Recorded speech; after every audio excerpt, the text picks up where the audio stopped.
शिवसेनेच्या नेत्या किशोरीताई पेडणेकर आपल्या सोबत आहेत। किशोरीताई, सुनावणी तर पार पडली, पुन्हा एकदा पुढची तारीख देण्यात आलेली आहे। मात्र या सुनावणीच्या दरम्यान सर्वोच्च न्यायालयाने असं म्हटलंय की तुम्ही तुमच्या लोकांना माध्यमांमध्ये जाऊन सर्वोच्च न्यायालय जे निर्णय घेत नाहीये या सगळ्या प्रकारामध्ये बेजबाबदार विधानं थांबवा असं म्हटलेलं आहे सर्वोच्च न्यायालयाने।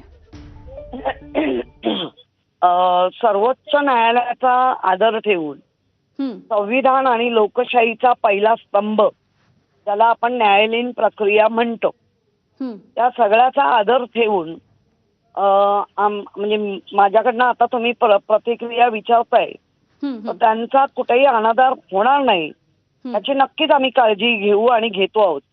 परंतु ज्या पद्धतीने एखाद्या पक्षावर एवढ्या मोठ्या प्रमाणात दरोडा पडतो आणि सगळं काढून घेतलं जातं आणि त्याच्यानंतर अनेक निवडणुका होऊन गेल्या, मग ती लोकसभेची असेल, विधानसभेची असेल, आता महापालिकेची असेल, आणि ज्या पद्धतीने पक्षाच्या याच्यावर पडलेले काय म्हणजे हे देशात, मी काय आमच्या महाराष्ट्रापुरता नाही बोलत आहे, तर त्याच्यावरती ज्याला आम्ही संविधानाचा प्रथम स्तंभ, लोकशाहीचा पहिला स्तंभ म्हणजे आमचं कोर्ट, आदरणीय कोर्ट, जर त्या आदरणीय कोर्टाकडनं या अनेक गोष्टींनी विलंब होतोय तर सर्वसाधारण व्यक्ती म्हणून आणि ती लोकशाहीच्या याच्यामध्ये असलेली व्यक्ती, आम्ही नागरिक आहोत ना, तर आम्ही त्या आदर ठेवूनच ते म्हणतायत ना की आपण पिक्चरमध्ये चालतं का मग तारीख पे तारीख, तारीख पे तारीख, हा इन्सल्ट पिक्चरमध्ये चालतो का? असं आहे ना। जर आम्ही आमच्या पक्षाच्या, आमच्या घरावर, आमच्या व्यक्ती स्वातंत्र्यावर एवढा मोठा जर दरोडा पडलाय आणि जर आम्ही न्याय मागतोय आणि तो न्याय एका सर्टन पिरियड मध्येच मिळणं गरजेचं होतं असं लोकशाहीच्या ह्यानी जर वाटत असेल तर नक्कीच आम्ही आमची विधानं मांडताना, म्हणजे आमचे नेते मांडताना ते ज्या पिक्चर मध्ये जसं म्हणतात तारीख पे तारीख चालू आहे, तारीख पे, ही विधानं कसे काय मग चालतात? तो पण एक कोर्टाचा अवमान नाही का? ठीक आहे, ठीक आहे किशोरीताई, तुमचं म्हणणं लक्षात आलं। तुम्ही सोबत राहा, आपल्यासोबत राहुल शेवाळे देखील आहेत। राहुलजी, सुनावणी पार पडलेली आहे, शिवसेना पक्ष आणि चिन्ह कुणाचं, खरं तर 3 वर्षापासून साधारणपणे ही सुनावणी अशीच सुरू आहे, पुन्हा एकदा एक नवीन तारीख दिलेली आहे। आज माननीय सर्वोच्च न्यायालयाने आज तारीख दिली आहे। त्याचं कारण आहे की उबाटाच्याच वकिलांनी आज तारीख मागितली आणि वारंवार तारीख ते लोक मागत आहेत आणि त्यांना खऱ्या अर्थाने सुनावणी हवी नाहीये आणि न्यायव्यवस्थेवर पण विश्वास नाहीये आणि म्हणून आज माननीय सर्वोच्च न्यायालयात माननीय न्यायाधीशांनी सांगितलं की तुम्ही बाहेर न्यायव्यवस्थेवर आरोप करता आणि टिप्पणी करतात, ते योग्य नाहीये आणि वेळोवेळी सर्वोच्च न्यायालयाच्या संदर्भात पण त्यांनी बाहेर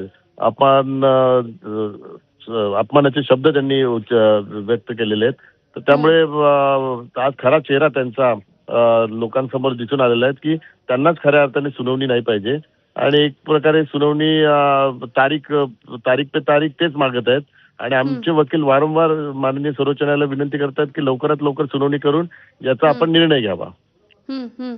पण राहुलजी, आता किशोरीताई आहेत आपल्यासोबत फोनवरून। किशोरीताई पण हेच म्हणतात की आता साधारणपणे 3 वर्ष होत आली, आज कोर्टामध्ये सुनावणीच्या दरम्यान देखील असाच युक्तिवाद करण्यात आला की आम्ही तर तयार आहोत, गेल्या इतक्या वर्षांपासून सतत इतके महिने पुढे हे प्रकरण जात आहे, तर ही तारीख पे तारीख आम्हाला देखील नको असं किशोरीताई देखील म्हणतात। आपण त्यांची प्रतिक्रिया घेऊयात। किशोरीताई, राहुल शेवाळे हे माननीय आता माजी खासदार आहेत, त्यांनी संसदमध्ये काम केलेलं आहे, त्यामुळे माझ्यापेक्षा अधिक आणि त्या दोन्ही वेळेला आमची शाश्वत असलेली शिवसेनेने त्यांना निवडून दिलं होतं, त्यामुळे त्यांचा काही मुद्द्याशी मी सहमत आहे। परंतु आम्हाला का नको असेल? मुळात जो विषयाचा जो गाभा होता, ज्या विषयासाठी सगळे उत्सुक होते, त्या विषयाचा गाभा तर संपलाय।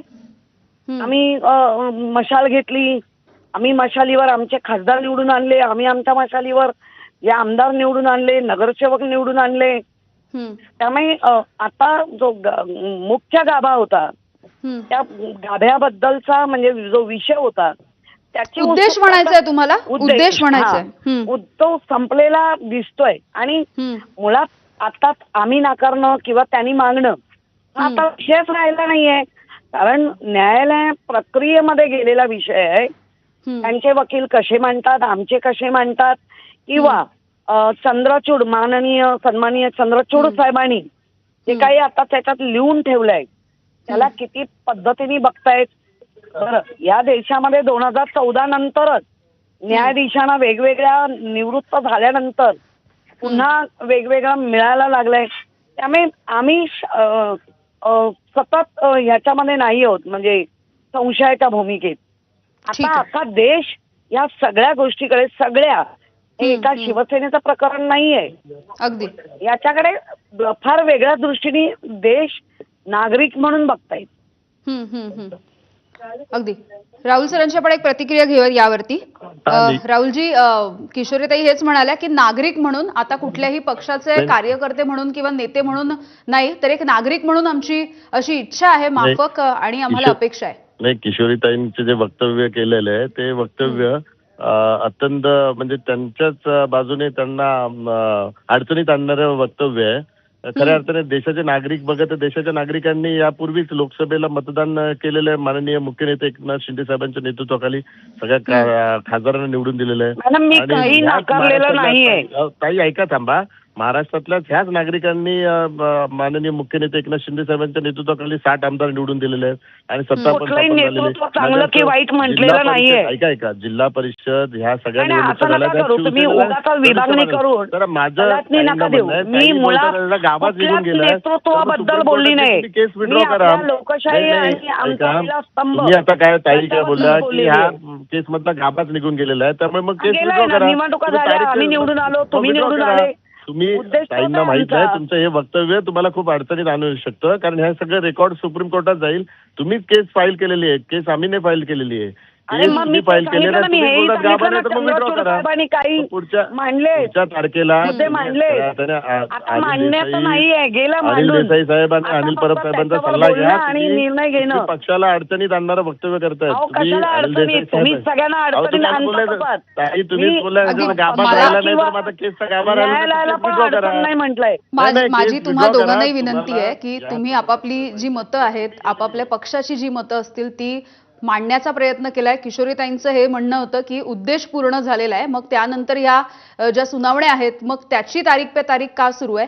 पण मला असं वाटतं की आता न्यायालयाने देखील म्हटलंय की पक्ष कुठलाही असो पण बेजबाबदार वक्तव्य नको या कुठल्याच प्रकारे. निवडणुका झालेल्या आहेत.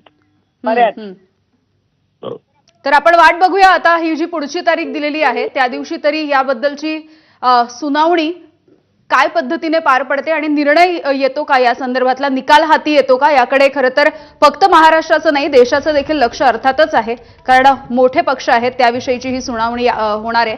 धन्यवाद, तुम्ही दोघांनी देखील आपापली भूमिका मांडलीत यासाठी. तर आमचे प्रतिनिधी सोमेश कोलगे देखील याविषयीचे अपडेट्स आपल्याला देत होते. सोमेश, तुमचेही आभार.